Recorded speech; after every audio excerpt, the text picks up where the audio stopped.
নমস্কার, সবাই কেমন আছেন? আশা করি সবাই খুব ভালো আছেন। আমিও খুব ভালো আছি। তো চলুন প্রতিদিনের মতো আজকের ব্লগটা এখন থেকে শুরু করি। আজকে বৃহস্পতিবার আর আজকে তৃতীয়া। দুর্গা পুজো তো চারিদিকে শুরুই হয়ে গেল, গান বাজনা, ঢাকের আওয়াজ। তো যাই হোক, চলুন সকাল সকাল আজকে আমি নিরামিষ একটু ঘুগনি আর রুটি বানিয়েছি। সেটাই আছে গরম গরম নিয়ে বসে গেছি টিফিন খেতে। আরোহীরও খাওয়া হয়ে গেছে, আরোহীর বাবা খেয়ে ডিউটি বেরিয়ে গেছেন, এখন আমি একটু খাচ্ছি। তো আজকের আবার আরোহীর কম্পিউটার আছে, ভাবছি কম্পিউটার থেকে দু একটা ঠাকুর আশপাশে দেখে আসবো। কারণ দেখি বাইরে মানে দূরে দূরে ঠাকুর দেখতে যাওয়ার মজার জন্য বা ওইসব একটা প্ল্যান করা থাকে, তো দূরে ঠাকুর দেখতে যাব, যার জন্য দেখা যায় কাছের ঠাকুরগুলোই দেখা হয় না, সেগুলোই ফাঁক পড়ে যায়। তাই ঠিক করছি আজকে কাছের ঠাকুরগুলো দেখে নেব ফাঁকাই।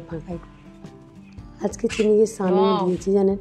আসলে কয়েকদিন ধরে বৃষ্টি পড়ছে, তো ওই জন্য স্নানটা ঠিকঠাক হচ্ছে না।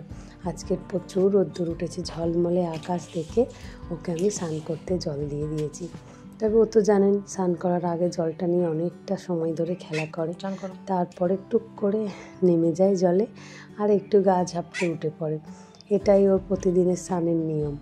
তো যাই হোক, মা বলেছিল যে পাখিকে কখনো জোর করে স্নান করাবি না, ওর ইচ্ছা হলে করবে, না হলে না করবে। তাই ওকে আমি কখনো জোর করে গায়ে জল দিই না, কারণ কানে জল ঢুকে যাওয়ার একটা ভয় থাকে।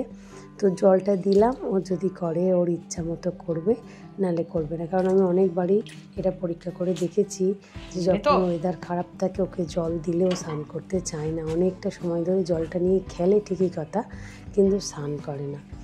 আজকে ঝলমলের আকাশে রোদ্দুর দেখে সকালবেলা অনেকটা জামা কাপড় কাচাকুচি হয়েছে। কয়েকদিন ধরে তো সবই ভিজে ছিল, সেইগুলো মিলে শুকনো করা হয়েছে আর এইগুলো দেয়া হয়েছে। আরোহীকে বললাম প্রচণ্ড রোদ্দুর, একটু তুলে নিয়ে আসতে। তো কিছুটা শুকনো জামা কাপড় নিয়ে আসলো, আর তার সাথে সাথে দেখুন চিনি নেমে গেছে স্নান করতে।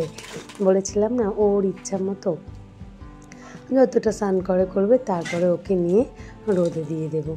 রোদে দিলে একটু গাটা ঝেড়ে শুকনো করে নেবে, ব্যাস। দেখতে দেখতে দুপুরও হয়ে আসলো।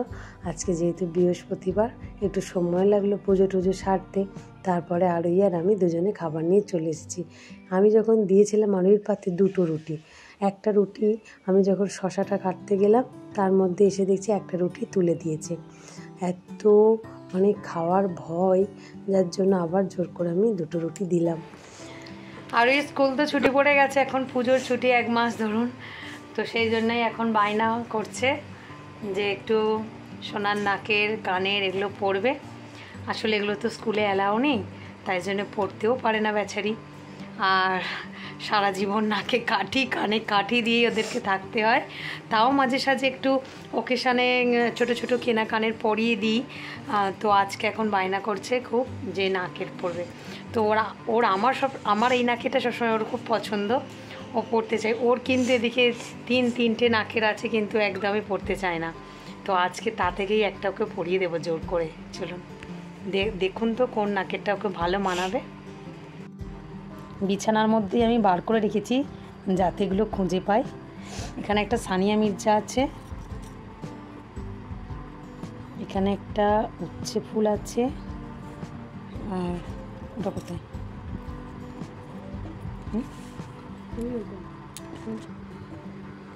আর একদম এটা একটা ছোট্ট নাকের আছে। তো এটাই ওকে আমি দিচ্ছি পড়তে। পড়ে এসো। আর এই কানেরটা এবছরের জন্মদিনের গিফট ছিল, তো এখনও অবধি কানে পড়েনি, পুজোর সময় পড়বে বলল। যাই হোক চলুন, এই দেখুন পড়লো না, খুলে দিয়ে গেল। কি হলো?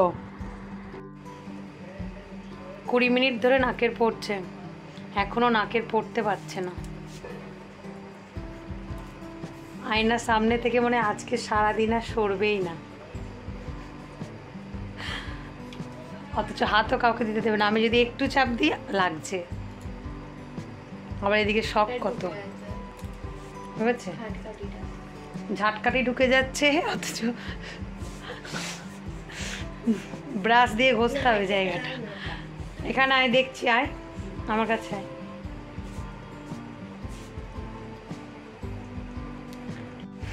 সেই শেষমেশ আমার নাকেরটা খুলেই দিতে হলো, আর আমাকে এটা পড়তে হলো।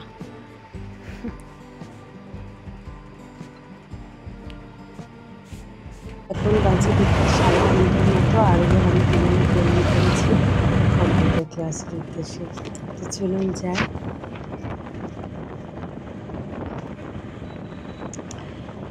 তো আরোহীরা এখন ক্লাস করছে, তো আমরা মানে আমি আরোহীর বান্ধবীর দুটো মা, তো দুজনে মিলে আমরা মানে তিনজনে মিলে এখন ফুচকা খেতে চলে এসেছি। আসলে এই কাকুটার ফুচকাটা না এত সুন্দর হয়, এর আগেও আপনাদের একদিন বলেছিলাম বা দেখিয়েওছিলাম, এত মুচমুচে টেস্টি হয় না, মানে এখানে আসলেই মনে হয় কতক্ষণে ফুচকাটা খাবো। তো যাই হোক আমরা খেয়ে নিয়েছিলাম, তারপরে ওরা তিনজনে কম্পিউটার ক্লাস থেকে বেরোতে ওদের তিনজনকে নিয়ে চলে এসেছি আবার ফুচকা খাওয়াতে। তবে ফুচকাটা খাইয়ে তারপরে ওদেরকে নিয়ে যাব ঠাকুর দেখাতে। সবথেকে মজার জিনিস কি জানেন, এখানে ফুচকার মধ্যে একটা ফাও দেয়া হয়। ফাওটা খেতে তো সবার ভালো লাগে, তাই না?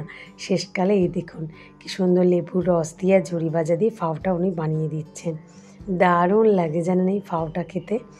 ছোটোবেলায় তো সব সময় খেতাম, কিন্তু এখন তো সব জায়গায় আর দেয় না। যাই হোক চলুন, এই যে কোথায় এসেছি নিশ্চয়ই বুঝতেই পারছেন, এটাই আমাদের এবছরের প্রথম প্যান্ডেল এবং ঠাকুর দেখা। খুব সুন্দর লাগছে, কুলোতে করে থালাতে করে সুন্দর সুন্দর ডিজাইন করে সাজানো, তবে এখনও অনেক কারুকার্য বাকি আছে।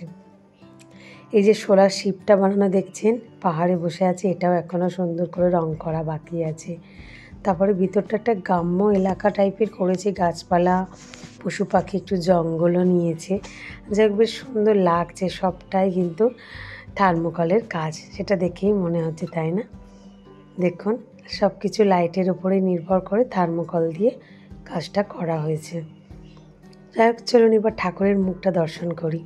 কি সুন্দর লাগছে না, ভায়োলেট কালারের এই যে শাড়িটা পরেছেন উনি, এতেই সবাই আমরা মুগ্ধ হয়ে গেছি। সবার খুব পছন্দ হয়েছে মায়ের থেকে মায়ের শাড়িটা। প্যান্ডেল থেকে বাইরে বেরিয়েই এই সুন্দর ফুলের গাছটা আমাদের সকলের নজর কেড়েছে। কত ফুল ফুটেছে দেখুন। সত্যি কথা বলতে এবছরে এখনও ছাতিম ফুলের গন্ধ আর শিউলি ফুলের গন্ধ পাইনি, কিন্তু পুজো পুজো একটা ভাব তো আকাশটা দেখে বোঝা যায়। তো যাই হোক চলুন, বাড়িও চলে আসলাম আমরা, আকাশ মেঘ করেছে দেখে। তো আর ওই বাবা ডিউটি থেকে এসেই দেখছি লাইটিং নিয়ে বসেছে, চারিদিকে তো পুজোর লাইটিং দেয়া হয়ে গেছে, আর আমাদের বাড়িতেও প্রতি বছর লাইটিং সাজানো হয়, আর সেটা নিয়ে আর ওই বাবা এখন বসেছে। এই দেখুন টুকটাক মোটামুটি দেয়া হয়ে গেছে এতটা জায়গা। এবারে আকাশটার দিকে তাকিয়ে দেখছি আকাশেও প্রচণ্ড লাইটিং করছে, মানে বুঝতে পারছেন ঠাকুর দেখতে যাওয়াই যাবে না। আকাশ পুরো বিদ্যুৎ চমকাচ্ছে আর মেঘে ভরে আছে, আর টিপ টিপ করে বৃষ্টি পড়ছে। যাই হোক আরোহীর বাবার লাইটিংটা মোটামুটি লাগানো কমপ্লিট হয়েছে, এবারে জ্বালবে। আর এই লাইটগুলো জ্বললে সত্যিই মনে হয় বাড়িটা যেন আরেকবার নতুন করে প্রাণ পেল। এত সুন্দর দূর থেকে দেখতে লাগবে যখন বাইরের আলোটা অন্ধকার থাকবে আর এই লাইটিংটা শুধু জ্বলবে দেখুন। তো চলুন ভিডিওটাও তাহলে আজ এখানেই শেষ করি, বাড়িতে আলো জ্বলে গেছে। আগামীকাল একটি নতুন ব্লগে আবার দেখা হবে। সবাই সুস্থ থাকবেন, ভালো থাকবেন, সবাইকে ভালো রাখবেন। আর ভিডিওটা কেমন লাগলো অবশ্যই কমেন্ট করে জানাবেন, আর ভালো লাগলে একটা লাইক সাবস্ক্রাইব করে পাশে থাকবেন। চলুন টাটা।